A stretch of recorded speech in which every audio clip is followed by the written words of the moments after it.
Hey up YouTube, how you doing? That's on, had sun straight in my eyes, so I'm terribly sorry. I know some people. Anyway, let's crack on, eh? Welcome to the allotment. Today we're going to be doing a few bits around the garden. I've been down here a few hours already doing some prep work.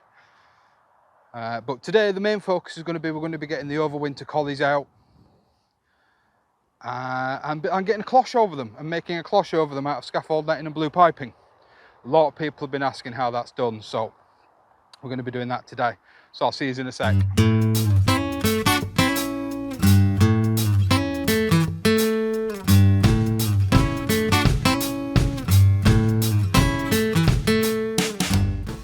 Right, ladies and gentlemen. Well, as you can see, or hopefully as you can see, we've got a really nice, well-prepared bed area here. You'll notice it's raised up. That's because, and here's a bit of a controversial subject for you, I've literally just tilled it. Now, a lot of people say, oh, you shouldn't do that, you shouldn't do that. You know what? In my experience, I kind of agree. If you're on a new allotment plot, you don't know much about it, you don't know what your perennial weeds are, especially if you're taking it on at this time of year, I wouldn't rotivate. It was a mistake that, you know, I definitely see it as a mistake I made in my first year. I sprayed mare's tail throughout my plot, and it cost me a lot of time and a fair bit of money to get rid of the mare's tail once it had established. Yes, you can buy treatments for mare's tail, guys. If you want to know more about it, I'm not going to talk about it in this video, but if you want to know more about it, you can hit me up in the comments and I'll provide you with a non-affiliated link. I'm not going to make money from it, but I can certainly help you with that. If that's a route you want to go down, it is a chemical spray. Me with my back and everything like that, it's kind of the only option I have. But anyway, you see, I'm not raking it so that it's level with the bed next to it, because this will all sink down when it gets wet. But in this space here, we're going to plant some overwintering cauliflowers. We're going to plant some autumn giant and some all year round. So let's get on with getting those in, eh? And I've actually found a tray of cabbages while I've been in there. So we're going to focus on the collies, because I've already got sort of some cabbages out and about.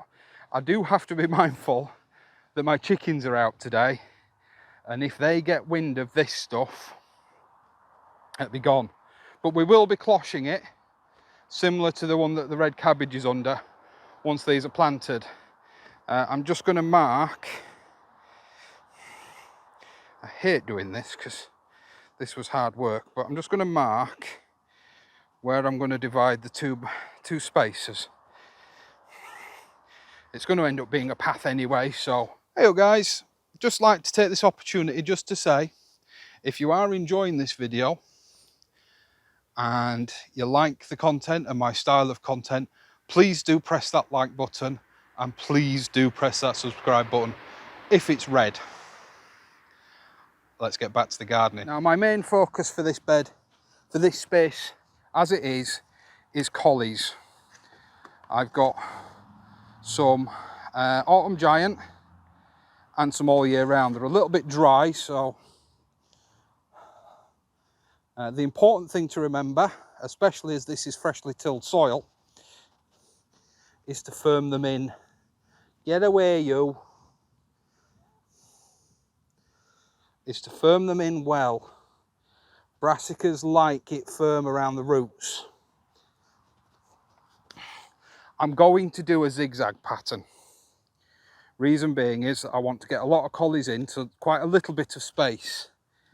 It may cause me, I may regret it later, only time will tell. Now with brassica you can plant them up a little bit, so don't be afraid to do that.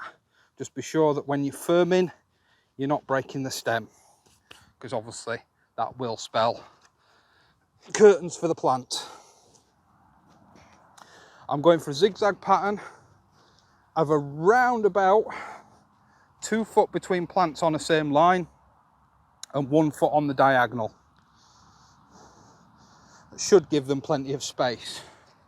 Now they will still need covering, because whilst your whitefly season might be coming to an end where you are, it's not where I am, but it might be where you are. Pigeons, and in my case, hungry little chickens, will make the most of this collection of seedlings given half the chance.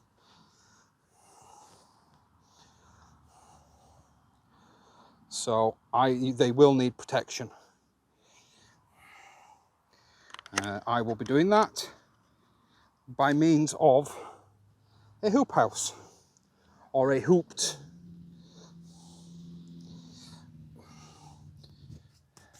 area.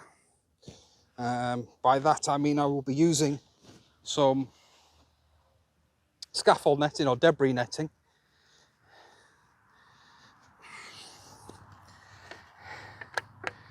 and some blue water pipe to create a little cloche, as it were, a little net cloche, which will keep most things off.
So guys, that's my autumn / early winter / Christmas collies also now. So let's get them covered so they're protected. Oh, tell you what a rigmarole today's turning out to be. First, I couldn't find the drill bit I needed to drill through the wood. Then I discover I've just been recording for nigh on half an hour without the microphones turned on. So I'm just going to do a quick recap on what I've just been doing. Got me 2x4s or 2x3s or whatever this wood is. It was all destined for the skip for the landfill at a building site, which is why I've got it, why I use it. I've drilled through with an appropriate spade drill bit, and I've gone all the way through the wood. The reason I've gone all the way through the wood is so that because all my pipes are the same length. Now, really doesn't matter, but you know, if you've got a little bit of OCD and you like them all to be the same length, same height, you can just push it into the soil a little bit, and that'll equalise the sort of height of your cage or your cloche or whatever you want to call it. So that's why I drill all the way through instead of sort of halfway through and just poking the wood, putting the pipe in the hole. Oh, misses. So what I'm going to do now is I'm going to get these covered over with some debris netting. This is scaffold netting. It's readily available online in large quantities. It'll keep most of the bugs at bay. Most importantly, at this time of year, it'll keep out all but the most determined cabbage whites, and it'll keep out the pigeons, because that's my biggest problem now this time of year. So I'm going to get these guys covered over, and I'll come back to you about how I'm going to go about holding the net in place. Right, now there's lots of different ways you could secure this debris net into these hoops, as it were. All I use, I mean, you could use tie wraps, you could staple it, you could sticky tape it, you could leave it open and just weight it down with some bricks. But what I tend to do is cut some pieces of the off another piece of pipe, cut a slit down the back side here, and that is a little fiddly. Don't try and do this with gloves on, because it's a pain in the backside. Open them up and it'll just clip on and it'll hold the netting on just fine. I'd like to thank Mr. Matt Wormel for that, the allotment gardener. That was his idea in one of his videos, and I think it's brilliant. So I'm just going to I'm going to do the netting on the other one. I'm going to secure it all down, and then I'm going to come back to you.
Ladies and gentlemen, that's me for today.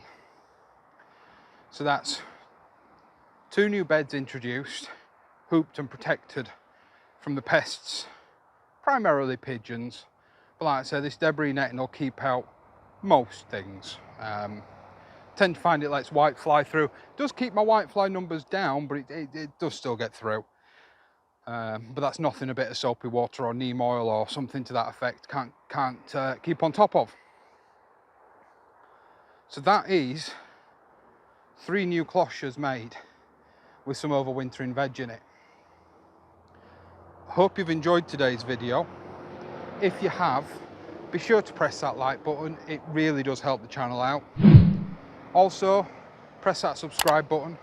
I try to do helpful hints and tips like this every Sunday.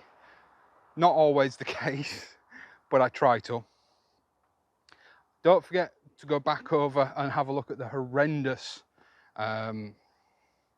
historical videos that there are on the channel, the older videos. They were, I was watching some the other day, and man, in 12 months, just how much I've improved at both sort of videography, vlogging, editing, the sound equipment, thank you whoever that was, and things like that. So from me on the allotment, that's going to be it for today. I've done a load. We've got a lot that you haven't seen. I've cleaned out the chickens, put them some new bedding in. Need to find the wooden eggs actually. We've done the hoop houses, which turned out to be quite a pain in the arse because I didn't have the right drill bit, but we got there in the end. And I've shown you how to secure the debris netting. A quick mention on the debris netting, as you can see, sort of here, it is pretty UV stable, but it does stretch.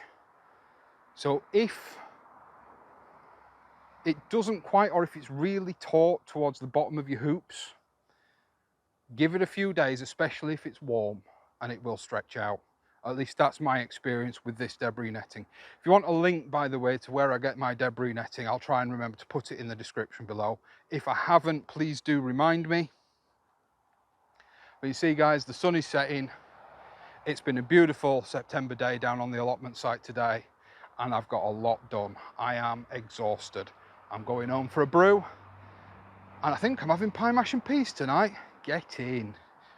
I'll see you later.